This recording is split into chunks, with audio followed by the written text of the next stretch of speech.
I'm a police officer. My name's Sergeant Terry Burns. It's my badge. It's concerning me that you're filming me, sir. Can you answer any questions for me? Please allow my colleague to do her job. Please allow my colleague to do her job, sir. No.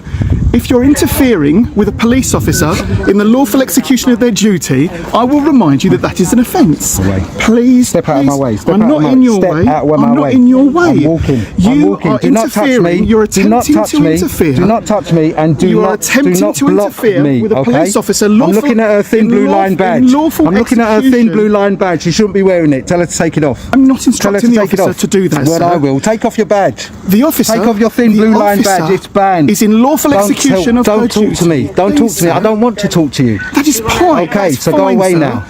Go away now. No, you're not instructing me anything. I'm instructing you. Don't instruct me that if you interfere, I'm not talking to her. I'm not in the talking lawful to her. Execution of her duties. Have you heard me talk to her? The sergeant falsely claims that the auditor is interfering with a female officer carrying out her duties, but the footage shows something completely different. The auditor is clearly speaking to the sergeant and is not distracting or interfering with the female officer in any way. This appears to be an attempt to create a reason for an unnecessary confrontation. When officers twist the facts to portray peaceful filming as criminal behavior, it raises serious concerns about their professionalism and respect for public accountability. What makes this even more concerning is that this is not a new or inexperienced officer, it is a sergeant. A senior officer should set the standard for lawful and professional policing. Instead, he attempts to treat lawful activity as a crime, escalates a peaceful encounter, and uses his authority without a clear legal basis. Have you heard me talk to her? Have you heard me talk to her? Have you heard me talk to her? Yes, I have, sir. When? Don't lie. You're on camera. It's on your phone, You're sir. right. You've and been talking to my colleague, No, sir. I've been talking. Yes, I said you tell her to take off the badge. You've asked me. I asked you. Tell her to take that badge off. It's against the Met uniform. You shouldn't be wearing it. Can we ask what you're doing here, though? Yeah, I'm looking at you taking off. I want you to take that badge off. So that's what you know. So that's what you know what I'm doing. Okay, I'm looking at you and telling you to take that badge off because you are wearing that badge. And I want you to take it off. It's a disgrace. It's a deface the union flag. We'll get in the van and do your job then. I can do what I want. I can do what I want. I can film the building. It's a bit of concern for us, though, isn't it? Why? Why? Tell me why. Tell me why. It's a security risk. Why? Why? Police building with people going in and out. And am I on a public pavement? Pardon? Am I on a public pavement? Am I in a public pavement? Yes, you said, yeah? I'm in a public space. So therefore, don't come up to me. Don't walk to me. Do not. And I'm not listening to you. Do not walk to me. You're on the public pavement. I'm on the public pavement filming a building. No, I'm not. You're obstructing it. Get your car out of the way. The officer tries to portray the auditor as a security risk simply because he is filming officers entering and leaving the police station. At that point, the conversation moves away from facts and legal reasoning. Remaining calm, the auditor points out that he is standing on a public sidewalk, where he has every legal right to film. The situation becomes even more ironic when the sergeant says, "You're on the sidewalk, but you're obstructing." That immediately raises the question, obstructing what? The auditor is standing still and not blocking anyone's path. In fact, the only obvious obstruction is the police vehicle, which is parked awkwardly with its door left open, partially blocking the roadway. Instead of addressing the real issue, the sergeant attempts to create a problem where none exists. Get your car out of the way. You keep on coming so close, don't you? You're intimidating me. I'm not intimidating you, sir. Section 5. Oh, yeah, you're causing me what, alarm, harassment and distress, okay? I don't care. I do not care. I'm telling you what I'm doing. Tell her to take that badge off. Go on, tell her to take the badge off. The badge is defaced union flag. It shouldn't be on your uniform. We may seize that phone. Oh, you won't. Police and criminal evidence. No, you won't. No, you won't. If I think you won't touch my phone. Evidence on your phone. There's no evidence on my phone for you. No, you won't. You won't. If you touch me or my phone, no, I'm not listening to you. I keep on telling you. No, you don't need to get close to me. Step away and stop pointing your finger. No, you won't. This is not difficult, no, you won't. Sir. All right then. Well, I'll tell you won't take my phone. You're telling me what, sir? You won't take my phone. If I feel there's evidence. Oh, what evidence? On your phone. As what evidence to do what? I will take of what crime? Under the Police and Criminal Evidence Act, What crime? It's as simple it's not. Police and Criminal Act does not allow you to take my phone. You need to articulate a crime. It does. Sir. What's the crime? The sergeant claims he has the power to seize the auditor's phone under the Police and Criminal Evidence Act, PACE, ***. However, when the auditor asks what crime has been committed to justify that seizure, the sergeant is unable to give an answer. Under PACE, Officers can seize property only when they have reasonable grounds to believe it contains evidence of a specific criminal offense.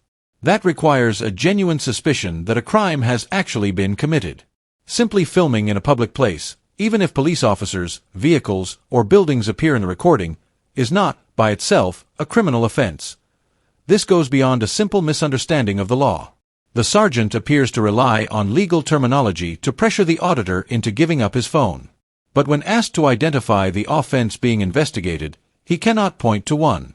There is no allegation of theft, assault, harassment, or any other crime, only a man lawfully recording in public.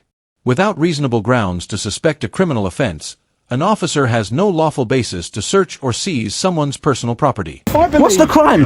Well, you have indicated you're alleging that an officer is wearing something they shouldn't, sir. She is. Oh, evidence then, sir. Evidence from me. Yes, yes, and I will take the evidence from you. Why?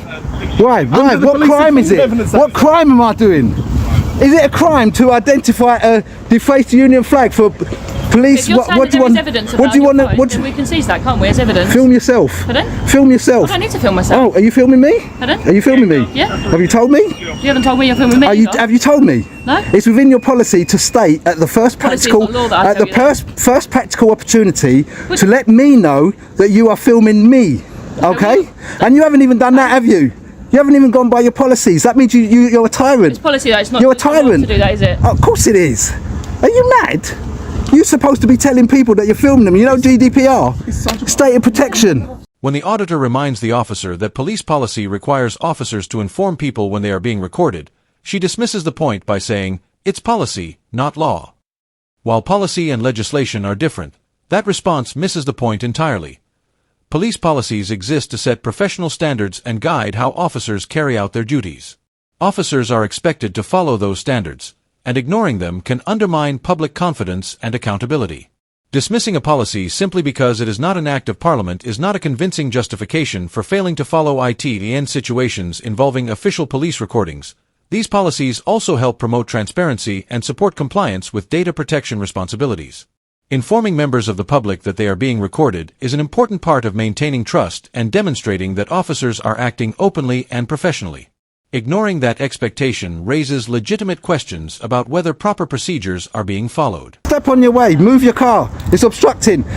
You're currently obstructing the public highway. No, I'm not. Sir. I'm walking up and down, so I'm not currently doing anything. You're currently obstructing the public highway. Yeah? You're just trying to you're trying to lie. I think that's called manifest, in public office. Yeah, I think so. Don't worry about what it's called. Tell me what pace is. Tell me what crime I'm committing. Huh?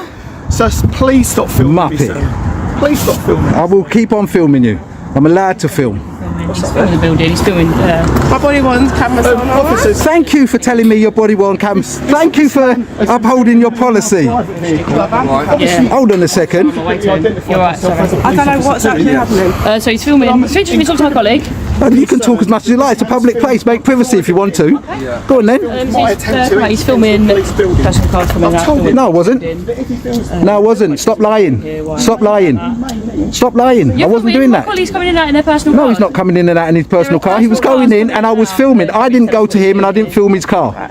The officer incorrectly tells a colleague that the auditor had been filming the sergeant getting in and out of his vehicle. However, the footage shows that the sergeant had only just arrived. He chose to stop his vehicle, get out, and involve himself in the situation. The auditor was simply filming in a public place, which he was legally entitled to do. This inaccurate account changes the entire situation. By suggesting that the auditor was deliberately following or targeting the sergeant, the officer creates a false impression of suspicious behavior that is not supported by the video. Instead of describing the events as they happened, the officer presents a misleading version that appears to justify further police action. The auditor is right to challenge that claim because the footage clearly tells a different story. Stop lying. Off you go. Dismissed. Walk of shame. Off you go. I'm not being rude. I'm telling him. No, I'm not. No, I'm not. Why? When you're telling I'm not. Off you go. Off you go. Dismissed. Excuse me, officer. Rude is not a crime. Say, if this gentleman has any footage on his phone of my car's registration number, okay, I fear under the Terrorism Act, unless we prove otherwise, that I'm in danger. Yeah. And I want this gentleman to understand that if I feel I'm in danger, he's refused to provide any details of what he's doing here, okay? If I feel that you're trying to identify me personally, sir. Did you drive up? Did you drive up? Did I come to you? Did I ask you anything? Did I ask you anything? You stopped your car and you said to me, what am I doing? Who am I? So get in your car and go away. Stop trying to incriminate people and abuse their rules and laws. In front of his colleagues, the sergeant claims he fears for his safety under the Terrorism Act because the auditor may have recorded his vehicle's registration plate. That argument has no clear legal basis. Vehicle registration plates displayed on public roads are visible to everyone, and filming them from a public place is not, by itself, evidence of terrorist activity. More importantly, the issue is not simply that the sergeant appears to misunderstand the law, it is that he invokes terrorism powers without pointing to any credible evidence of terrorism. Being uncomfortable about being filmed is not a lawful reason to rely on the Terrorism Act under Section 43 of the Terrorism Act 2000. Officers must have reasonable grounds to suspect that a person is involved in terrorist activity before using those powers. The possibility that a publicly visible license plate was captured on camera falls well short of that legal threshold. Without reasonable suspicion based on objective facts, terrorism powers cannot lawfully be used simply because an officer feels uneasy or inconvenienced by public filming. What's the purpose of your visit today here, sir? She's wearing a defaced union flag and she should take it off. That's what she should be doing. You should be telling her to take off, or he, she, them, however she wants to be represented, that she shouldn't be wearing a defaced union flag on her uniform. That muppet, whoever he is, no, I can call him a muppet. Why? Because I can. No one's calling you. It's not a swear word, is it? Is muppet a swear word? Is muppet a swear word? Is muppet a swear word? I'm asking you. No. So I can call him a muppet, can't I? What's the purpose of your visit? Can I call him a muppet? Can I call him a muppet? Is it a swear word? Don't be civil, not your mate, okay? If you want to be civil, go inside, leave me alone, because I'm doing nothing wrong, okay? Off your pop. What is the purpose of your visit? The encounter finally comes to an end as the sergeant, having run out of convincing explanations, quietly gets back into his vehicle and drives away. The confidence he displayed at the beginning is replaced by a silent retreat. But the events leading up to that moment deserve serious attention. A police sergeant, entrusted with leading other officers, displays a level of professionalism that falls well below what the public should expect. From the moment he stepped out of his vehicle, the sergeant chose confrontation over communication. Instead of assessing the situation, asking questions, or establishing the facts, he immediately accused the auditor of interfering, obstructing, and posing a security threat, even though the auditor was simply filming a police station from a public sidewalk, an activity that is generally lawful. When those claims were challenged, the sergeant escalated further. He threatened to seize the auditor's phone under pace without identifying any specific criminal offense. He then argued that recording his vehicle's registration plate could somehow amount to a terrorism concern. Vehicle registration plates are publicly visible, and simply recording them from a public place does not, by itself, create reasonable suspicion of terrorist activity. Rather than relying on clear legal grounds, the justification continued to change as each earlier claim became harder to defend. The situation became even more concerning when other officers joined the discussion. The sergeant portrayed himself as the victim while suggesting the auditor had suspicious intentions.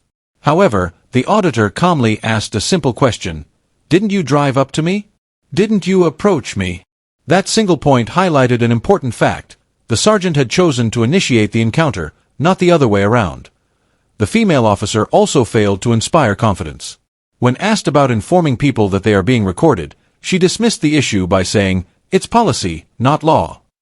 Although policy is not legislation, police officers are expected to follow professional guidance designed to promote transparency, accountability, and public trust. The officer also gave her colleague an inaccurate account by suggesting the auditor had been filming the sergeant's movements before he had even arrived, creating a misleading impression of the events. Overall, this incident reflects poor communication, questionable judgment, and a lack of professionalism. The officers were not facing an immediate threat or a dangerous situation. A calm and respectful approach would likely have resolved the encounter within minutes. Instead, assumptions replaced evidence, and authority was used where clear legal justification appeared to be lacking. When senior officers respond to lawful public activity with confrontation rather than professionalism, it risks damaging confidence in policing. Leadership should be demonstrated through patience, knowledge of the law, and good decision-making. Incidents like this remind us why accountability and transparency remain essential in maintaining public trust. That's all for today's video. If you enjoyed this episode, don't forget to like, comment, and subscribe. Your support helps me continue producing independent coverage. Also, be sure to check out Yardley Ski Auditing. His channel is linked in the description. Show him some support, and thanks for watching. I'll see you in the next video.